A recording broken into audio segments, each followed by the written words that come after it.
ကျွန်တော်ခု email ကိုစစ်ပါပြီဒါ instructor account မှာ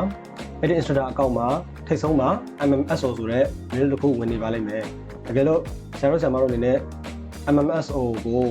ရှာမတွေ့ဘူးဆိုလို့ရှိရင် search မှာ MMSO ဆိုပြီးတော့လိုက်ရှာပြီးတော့ဆရာတို့အနေနဲ့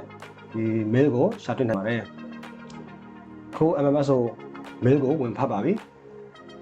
MMSO mail မှာဆိုလို့ရှိရင် instructor invitations နဲ့ credentials တွေကို login အတွက်ပို့ထားပေးပါတယ်အဲ့ login မှာဆိုလို့ရှိရင် email ရဲ့ password ရဲ့ login button လေးရပါပါတယ်ဒါ email ရဲ့ကျွန်တော်တို့ဝင်ရမယ့် password နဲ့ login ဝင်ရမယ့် link ဖြစ်ပါတယ်အဲ့ဒါနဲ့ login နှိပ်ပြီးတော့ကျွန်တော်တို့အနေနဲ့ login ကိုဝင်လို့ရပါတယ်ဒါတော့ကျွန်တော်ဝင်ထားတဲ့ super admin account ပေါ့နော်ကျွန်တော်ထွက်လိုက်ပြီးကျွန်တော်အနေနဲ့ login ကိုနှိပ်လိုက်ပြီးတော့ login instructor login ကိုကျွန်တော်တို့ဝင်နိုင်ပါတယ်ဒီလိုဆရာတို့အနေနဲ့ဒီ mail ကိုရှာမတွေ့တော့ဖြတ်လိုက်မိရဆိုလို့ရှိရင်ကျွန်တော်အနေနဲ့ဘယ်လိုမျိုး login ဒီ code နံပါတ်ကိုတော့ဆရာမမှတ်ထားမှာဖြစ်တယ်ဒီလိုဆရာမအနေနဲ့ account ဝင်သုံးနေပြီဆိုလို့ရှိရင်တော့